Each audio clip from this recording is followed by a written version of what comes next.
شیخ محترم آ رہے ہیں.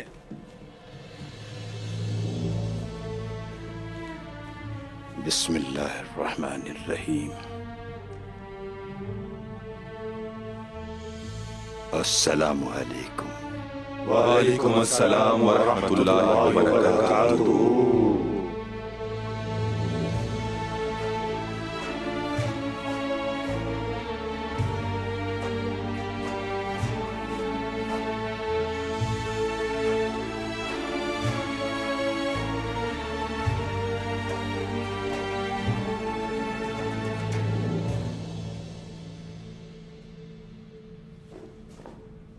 ہمارے دندار صاحب بھی یہاں ہیں. میں آپ کی باتوں سے یہاں کچھ سیکھنے آیا ہوں شیخ محترم. استغفر اللہ استغفر اللہ.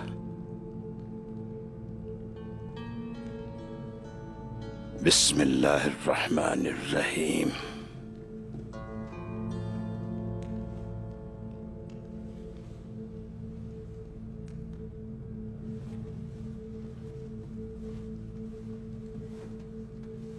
بسم اللہ الرحمن الرحیم.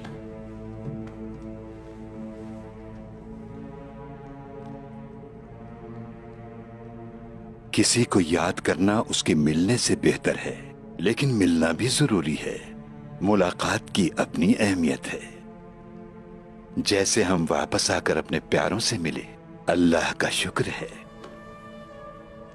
حج پہ جانے کو دل ترستے ہیں. ہاں تو آپ بتائیں گے مجھے آپ کے حال کیسے ہیں؟ اللہ کا لاکھ لاکھ شکر ہے شیخ محترم. اللہ کا شکر ہے. اور بھائی حسن، سوت میں آپ کا کام کیسا چل رہا ہے؟ بازار میں تو سب ٹھیک ہے نا؟ اللہ کا شکر ہے شیخ. شکر ہے، شکر الحمدللہ. اللہ کا لاکھ شکر ہے. دولت کے لیے بھی شکر ہے اور غربت کے لیے بھی.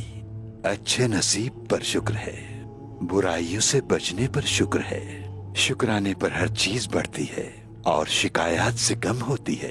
کبھی یہ مت کہو کہ یہ کم ہے، کیونکہ وہ اور کم ہو سکتی ہے. اگر کوئی قوم شکر گزار ہونا چھوڑ دے تو برکتیں وہاں سے ختم ہو جاتی ہیں. میں نے دیکھا ہے کہ سوت کے بازار میں بہت برکتیں ہیں. ماشاء اللہ. مجھے بتاؤ، غیر مسلم ممالک کے ساتھ آپ کے تعلقات کیسے ہیں؟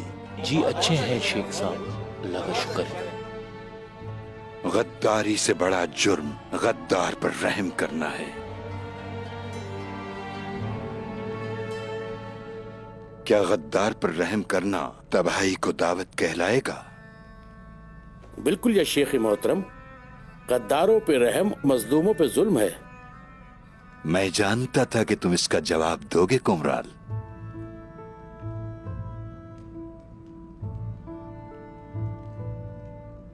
اور ہم نے بابا تابدک سے سنا اور ان سے سیکھا. میں آپ کو بتاتا ہوں یہ الفاظ کس نے کہے. راہب اودون جانتے ہیں انہوں نے یہ کہاں کہا؟ سلطان غیاث الدین کے شہر انطالیہ کے المالی علاقے میں. کیا آپ لوگ جانتے ہیں المالی علاقے کو؟ ہم جانتے ہیں شیخ محترم. دندار صاحب کی موجودگی میں ہمارا جنگ کی بات کرنا گستاخی ہوگی. استغفر اللہ شیخ محترم، استغفر اللہ. جب موصل کے استاد اللہ انہیں جنت نصیب کرے، حضرت امام الدین زنگی نے عرفہ کو صلیبی کافر جوسلین سے حاصل کیا تو خطے کے تمام کافر ایک جگہ جمع ہو گئے اور ایک مرتبہ پھر سے مہم کا آغاز کیا.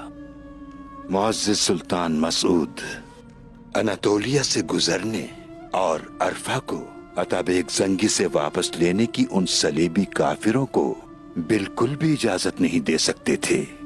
انہوں نے ایک صلیبی لشکر کو ایس کی شہر میں ہی شکست دے دی اور باقی کے لشکر کا تورس کے پہاڑوں کو عبور کر کے جانے کا ارادہ تھا.